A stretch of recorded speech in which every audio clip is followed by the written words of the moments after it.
সেটা হলো 19 সালের বিধিমালা। আর সেই 19 সালের বিধিমালা অনুযায়ী রেজাল্ট হওয়ার কারণে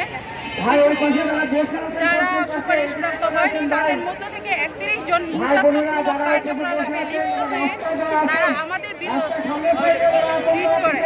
আর রিট করে কারণ তারা হচ্ছে অধিদপ্তর এবং মন্ত্রণালয়ের বিরুদ্ধে রিট করে। তারা জবাবদিহি চায় কেন 19 সালের বিধিমালা অনুযায়ী রেজাল্ট দেওয়া হয়।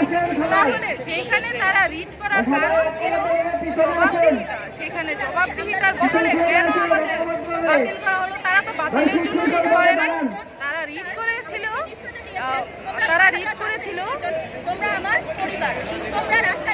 তারা রিট করেছিল তা কেন জবাবদিহিতে অধিদপ্তর এবং মন্ত্রণালয়ের কাছে জবাবদিহি চেয়েছিল 19 সালের কেন বিধিমালা কিন্তু বিচারক কি করলো?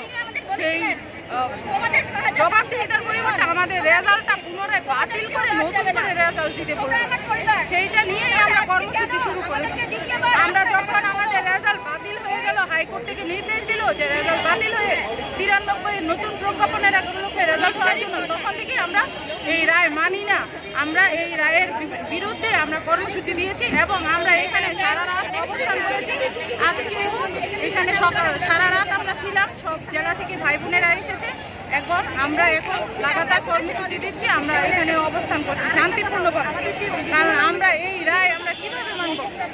যেখানে রায়ের কথা কেউই জানতে পারে না, কি রায় হবে সেটা কেউ জানতে পারে না। রিটকারীরা তাহলে 3 দিন আগে কিভাবে রায়ের কথা জানলো যে তাদের পক্ষে রায় হবে? কিভাবে জানলো তারা? সেই অডিও রেকর্ড আমাদের কাছে আছে।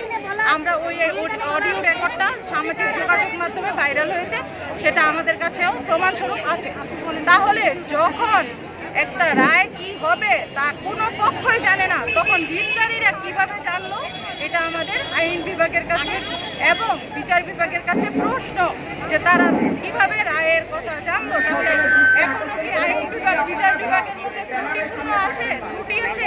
তাদের মধ্যে কি এমন ত্রুটি আছে যার জন্য আমরা সুপারিশপ্রাপ্তরা জানলাম না কি রায় হবে? তারা ঠিকই জানতে পারলো 3 দিন আগে যে কি রায় হবে এবং তারা